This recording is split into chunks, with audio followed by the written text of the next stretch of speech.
여러분 안녕하십니까? 여러분 우리 이번 시간에 맨큐의 거시경제학 챕터 2장 거시경제학의 자료에 대해서 한번 살펴보도록 하겠습니다.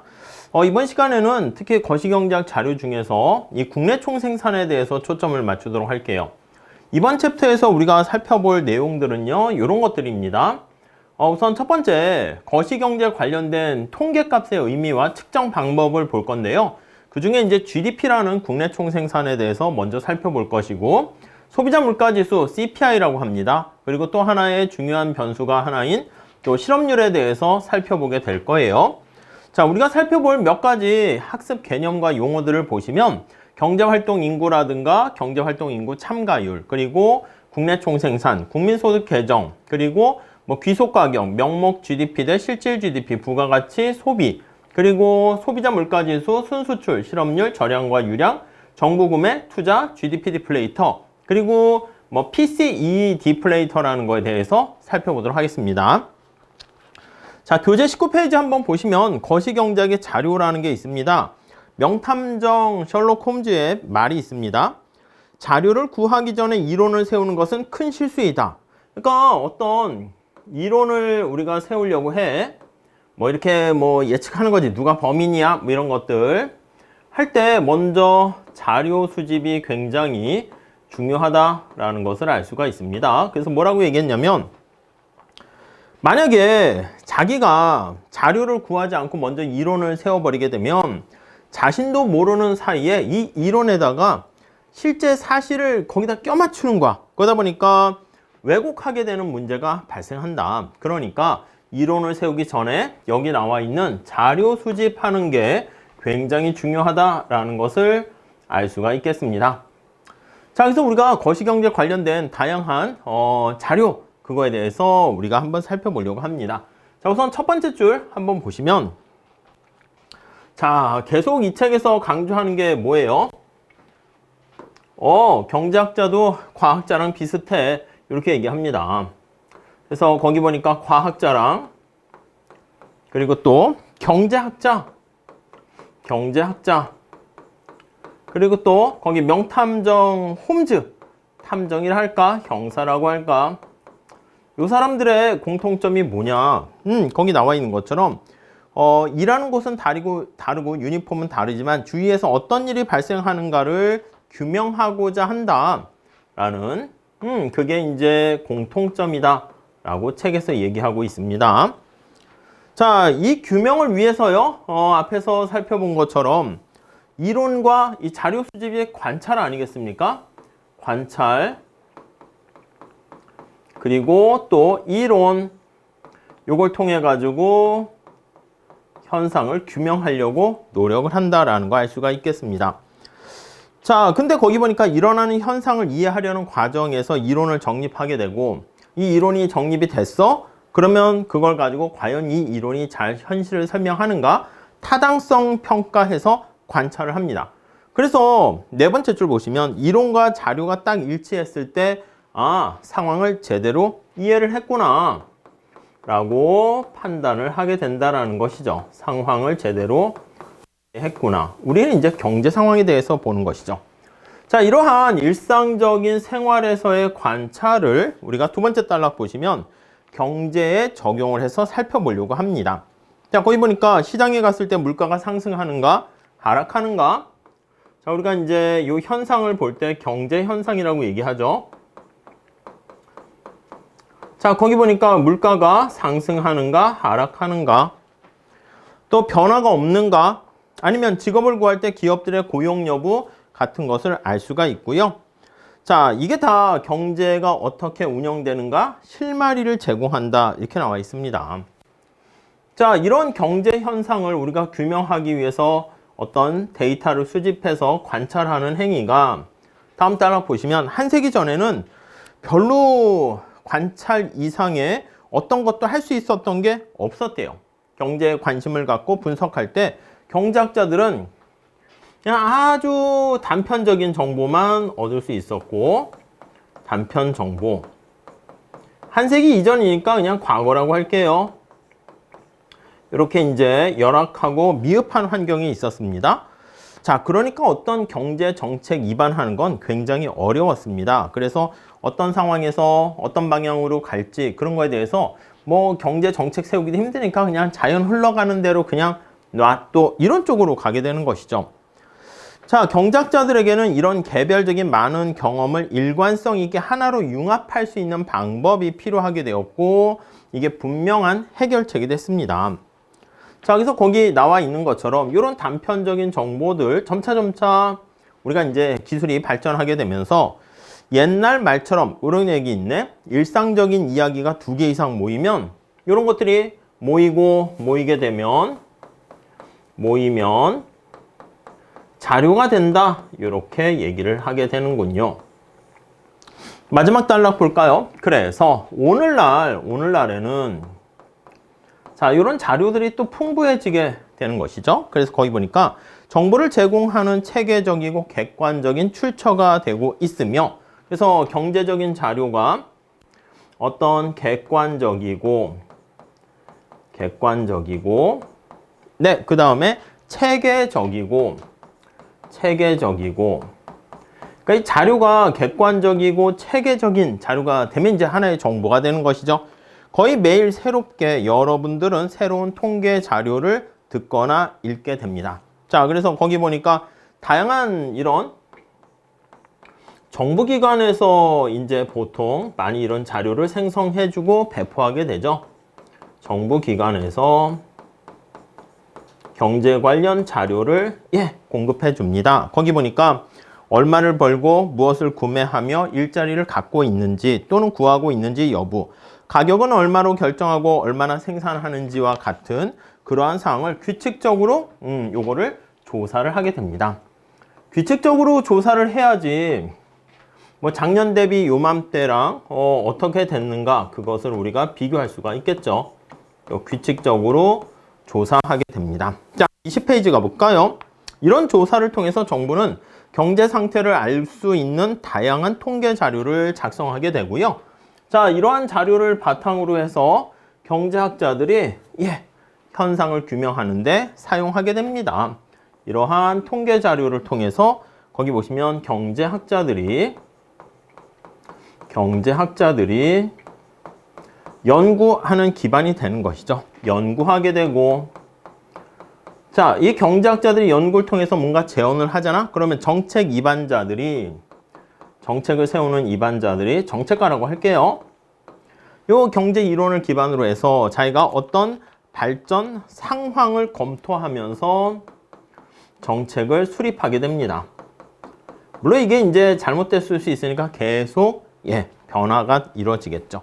자, 우리가 이 챕터에서 살펴볼 거는 거기 보시면 3가지 경제 현상 중에서 제일 중요한 자료들에 대해서 살펴보게 될 겁니다. 이 경제 현상에 대해서 얼마나 잘 돌아가는 거야? 할 때 대표적인 자료가 뭐가 있습니까? 라고 하면요. 거기 보시면 GDP라는 거에 대해서 볼 거야.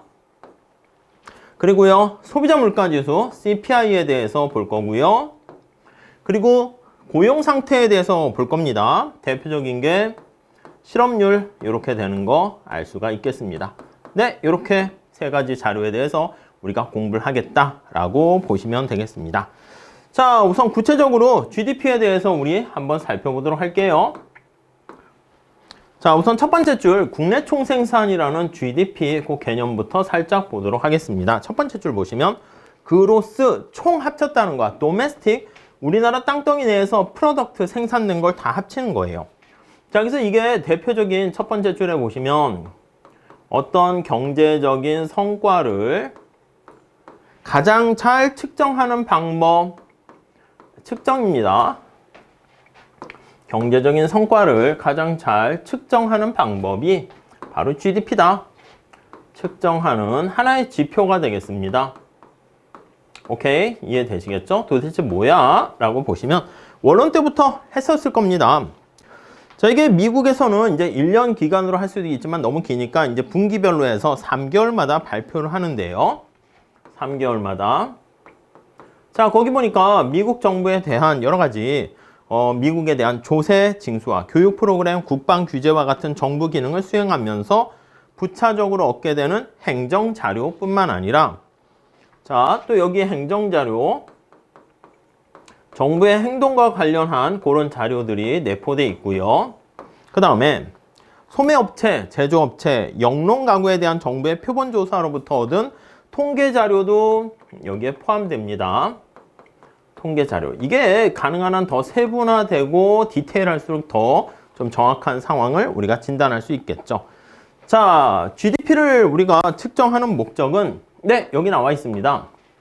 경제 성과를 측정한다 이렇게 말씀드렸는데 그 얘기가 거기 있네요. 일정 기간에 발생한 경제 활동의 화폐 가치를 간단하게 숫자로 표현하는 거야. 지표를 해가지고 숫자로 표시를 할 수가 있습니다. 아니, 우리 시험을 봐서 점수를 매기잖아. 그게 뭐야? 점수가 뭐 좋다라는 게 뭐라고 생각하냐면 그 학문, 그 과목에 대해서 좀 잘 내가 성과를 잘 이루었다. 그걸 나타낸다라고 보시면 되겠죠. 자, GDP는요, 뭐라고 돼 있냐면 두 가지 관점에서 볼 수가 있대요. 두 가지 관점. 자, 어떤 관점에서 볼 수 있니? 라고 하면요. 첫 번째는요, 거기 보니까 굵은 고딕으로 되어 있습니다. 하나는 일국 경제 내 모든 사람들의 총소득이라는 관점에서 볼 수 있다. 그러니까 한 국가 내에서 총소득 벌어들인 것이고요. 자, 근데 총소득 관점 말고요. 다른 하나는 일국 경제 내 재화나 용역에 대한 서비스에 대한 총지출. 이 두 가지 측면이 있는 거야. 지출. 우리가 이제 보통 삼면 등가의 법칙 할 때는 소득, 지출, 분배. 그러니까 우리가 이제 소득을 얻게 되면 누군가에게 또 그게 분배돼서 소비할 수 있는 여력이 되는 거 아니겠습니까? 이 분배를 받게 되면 노동소득, 자본소득 등등등 이윤을 얻게 되면 그게 이제 지출로 되고요. 이게 이제 지출이 되면서 다시 누군가에게 소득으로 이렇게 가게 되는 거 알 수가 있습니다. 이게 총생산 이렇게 볼 수도 있고, 책에서는 뭐 총생산이라고 볼 수 있는데 총소득이라 했으니까 이렇게 보시죠. 자, 책 따라서 보도록 하겠습니다. 자, 그래서 거기 보시면 세 줄 내려가 보시면 일국 경제는 사람들이 더 많은 소득을 벌수록 자신이 원하는 재화나 서비스를 더 많이 사용할 수 있게 되고요. 그래서 재화나 용역에 대한 생산 규모가 큰 경제일수록 가게, 기업, 정부의 수요를 더 만족시킬 수 있다. 그러니까 생산을 많이 해야지 내가 갖고 싶은 거 그 개별 경제 주체들이 원하는 바를 더 많이 니즈를 충족시켜 줄 수 있다. 이렇게 보시면 되겠습니다. 자, 당연히 한 국가 내에서 살펴봤을 때 다음 단락에 보시면 한 경제 내의 소득과 생산량에 대한 지출을 어떻게 측정할 수 있을까? 이거는요, 두 개가 언제나 같을 수밖에 없습니다. 오케이? 이해되시죠? 자, 거기 나와 있는 것처럼 실질적으로 동일합니다. 일국 경제에서 소득과 지출은 같아야만 하는데, 왜냐하면 모든 거래에서 자, 어떤 시장에서 교환 거래가 일어납니다. 모든 거래에서 자, 책에서는요, 매수인과 매도인이 관련되며 매수인의 지출액은 매수인이 소비자 가치 물건을 사는 수요자라고 보시면 되겠습니다. 매수인의 지출액은 지출 금액은 네. 자, 매도인에게 소득액이 된다. 매도인의 소득이 된다. 뭐 이거 당연한 얘기죠. 공급자에 대한 소득이 되는 거예요. 그러니까 우리가 물건이 사과가 하나 가면 그에 따른 대가로 뭔가 돈이 간다. 뭐 이게 기브 앤 테이크가 딱 값이 같아질 수밖에 없다는 것이죠. 그래서 잭이 $10,000 받고 집에 페인트 칠을 해준 경우 이 $10,000는 잭에게 소득인 동시에 질에게는 지출이 된다. 그래서 소득을 다 합하든지 총소득, 지출액을 다 합하든지 그 값은 같아질 수밖에 없다. 이런 얘기가 거기 나와 있습니다. 자, 좀 더 자세하게 살펴보기 위해서 요거와 관련해서요. 거기 보시면 국민소득 계정이라는 표현을 쓰게 됩니다. 국민소득 계정. 네, 이걸 통해 가지고 요 구체적인 내역을 살펴보려고 합니다. National Income Accounting 이렇게 나와 있죠. 자, 소득 지출 순환 경로 이렇게 나와 있습니다. 자, 오른쪽 그림을 보시면 가계가 있고요. 이게 이제 삼면 등가의 법칙, 저는 튜브라고 설명을 하게 되는데 가계가 있고 기업이 이렇게 있습니다.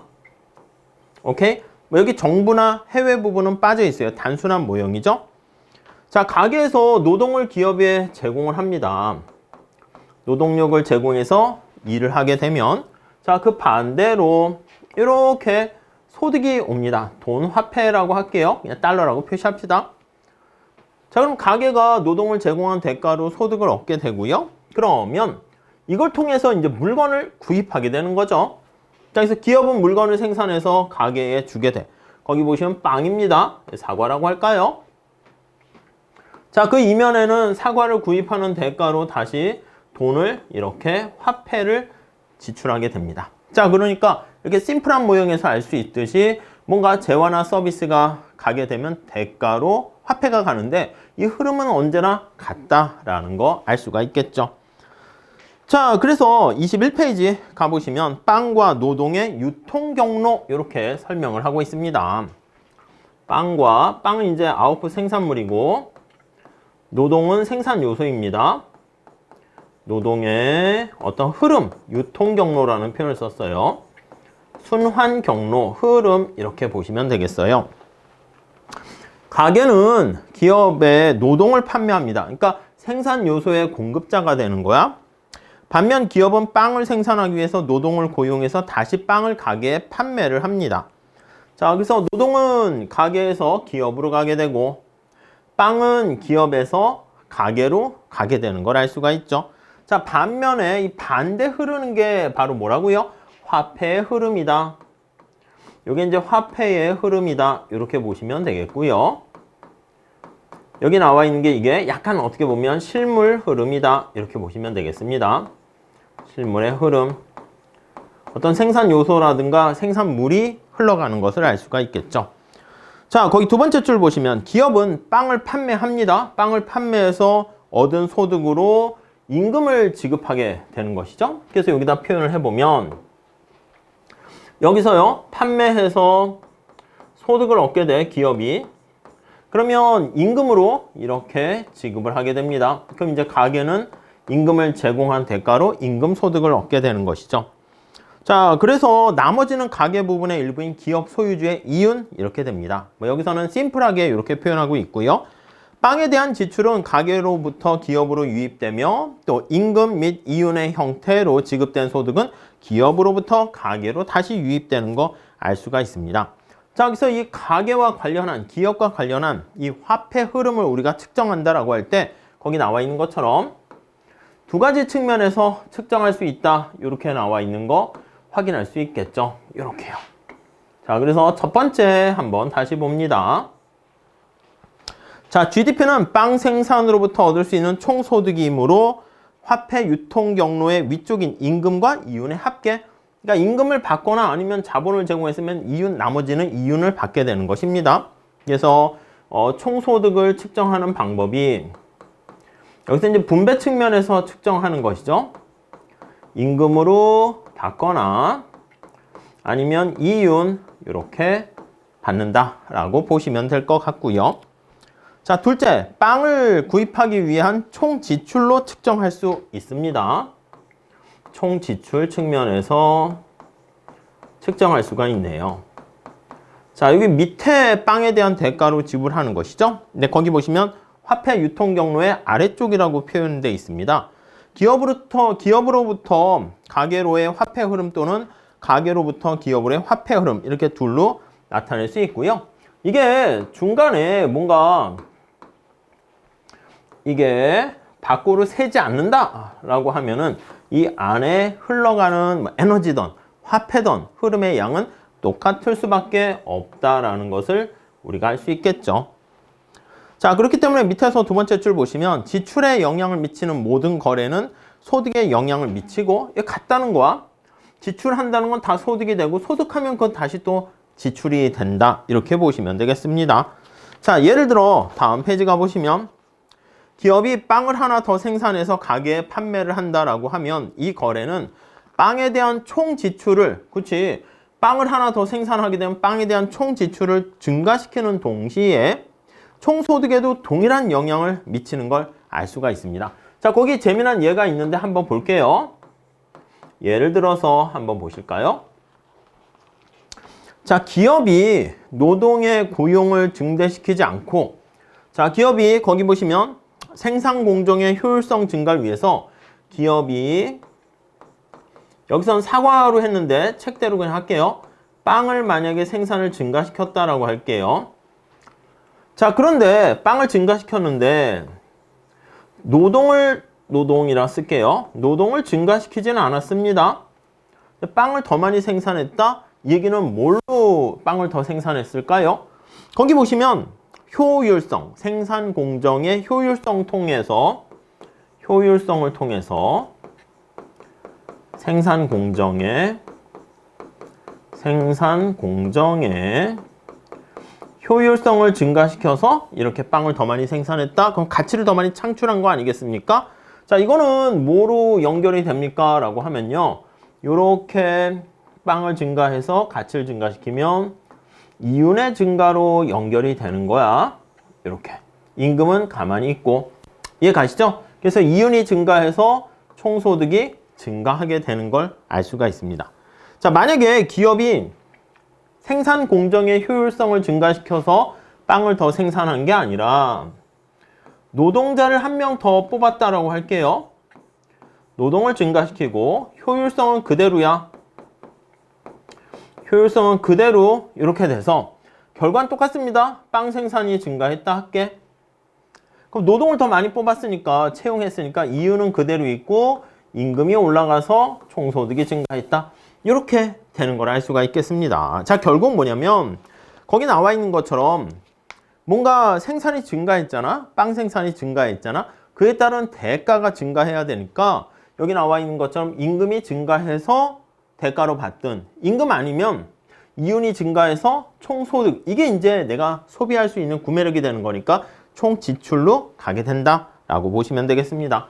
자, 결국 여기 나와 있는 것처럼 총소득과 총지출할 수 있는 능력, 이거는 결국 같은 맥락이고 여기선 지금 가계와 기업만 존재하기 때문에 그냥 임금과 뭐 이윤 이렇게만 얘기했는데 좀 여기다가 이제 뭐 다른 걸 더 덧붙이게 될 거예요. 그렇게 해도 그 기본적인 메커니즘은 동일하다라는 것을 알 수 있게 됩니다. 오케이? 자, 그 정도 봐주시고요. GDP를 어떻게 계산할 것인가? 이거는 다음에 보고요. 우리 저량과 유량 그거 한 번만 봐보도록 할게요. 저량과 유량. 자, 경제학과 관련해서는요. 경제 변수에서 유량과 저량이라는 변수를 좀 구별하셔야 됩니다. 자, 거기 밑에 보시면 저량이라는 것은 스톡이다 이렇게 표현을 합니다. 요거는 일정 시점 이렇게 표현하는 개념이에요. 자, 거기 밑에 보시면 욕조에 물이 있잖아. 목욕통에 물이 있는데 물이 이렇게 담겨져 있는 가운데 물이 현재 얼마나 있니? 이렇게 얼마나 물이 고여 있니? 요 물의 양을 우리가 나타나는 게 바로 일정 시점에서 물의 양, 저량 이렇게 생각하시면 되겠고요. 그게 아니고 여기 수도꼭지가 있어가지고 물이 이렇게 칼칼칼 하고 이제 들어간다라고 할게요. 이렇게요. 수도꼭지를 잘 못 그리겠네요. 거기도 뭐 별로 이쁜 수도꼭지는 아니네요. 그래서 물이 이렇게 들어가.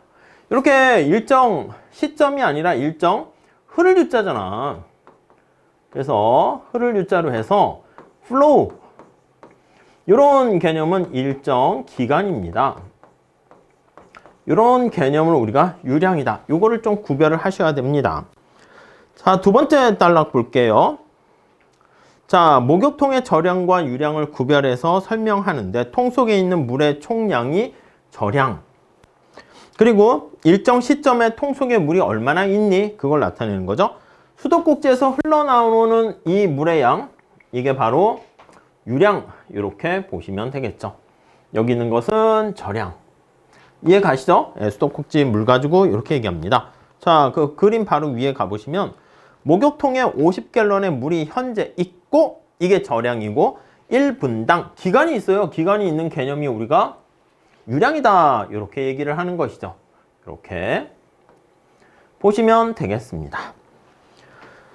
자, 그래서 오른쪽에 우리가 특히 소득이라는 개념이 주로 요 유량 개념이 많습니다.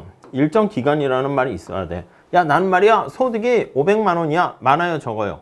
많다고요? 뭐 1년에 500이면 그럼 또 적은 거잖아. 그렇기 때문에 언제나 거기 보시면 GDP도 마찬가지야. GDP, 국내 총생산, 총소득 이렇게 표현하는 거니까 일정 기간이라는 말이 있어요. 연간 이런 식으로. 이해 가시겠습니까? 네. 자, 그래서 미국의 GDP가 초당 얼마, 뭐 분당, 연간 이렇게 표현합니다. 자, 밑에 이 책에서 다루게 될 대표적인 절약과 유량의 개념을 한번 보시면, 자, 개인의 부 절약입니다. 나 부자야 하면 그 소득이 어떻게 벌어들였든지 이 소득은 유량이잖아. 그게 누적돼서 일정 시점에 내가 쌓아놓은 소득의 누적액이 얼마야 지금 시점에서. 그렇게 되니까 이 부는 절약이고요. 소득과 내가 돈을 쓰는 거야. 지출. 야, 너 1년에 돈 얼마나 지출하니? 한 달에 지출이 얼마야? 이렇게 표현하잖아요. 자, 실업자 수는 절약입니다. 현재 직장을 잃고 있는 사람의 수가 얼마야? 이렇게. 근데 반면에 직업을 잃은 사람의 수, 직업을 상실한 사람의 수, 이거는 유량입니다. 일정 기간, 한 달 동안 직장 잃은 사람 수가 얼마야? 이거고, 그래서 누적된 현재 시점에서 실업자 수는 얼마야? 이건 절약입니다. 자, 한 경제 내 자본량은 절약입니다. 자본량. 그래서 자본, 캐피탈 스톡 이렇게 얘기합니다. 자본 스톡이라고 표현을 해요. 자, 투자량은 유량입니다. 투자는. 그래서 그냥 양자 안 붙이고 투자라고도 하죠. 요건 일정 기간 동안에 뭐 컴퓨터를 몇 대 더 추가적으로 생산했느냐 이거고, 그래서 현재 컴퓨터가 몇 대 있는데 그게 바로 자본량이죠. 자, 정부의 채무는 정부의 국가 부채하는 채무는 야 얼마야? 이건데 정부의 재정 적자 이거는 유량 개념이에요. 그래서 이 재정 적자가 누적돼서 현재 정부가 가지고 있는 채무는 지금 시점에서 얼마니? 그거는 절량이다. 이렇게 보시면 되겠습니다. 자, 우선 첫 번째 여러분들은 GDP라는 개념에 대해서 총소득과 총지출이 같다라는 걸 살펴봤고요. 다음 시간에는 이 GDP를 어떻게 계산하는가 그 규칙에 대해서 우리 한번 같이 살펴보도록 하겠습니다. 자, 다음 시간에 이어서 같이 할게요. 감사합니다.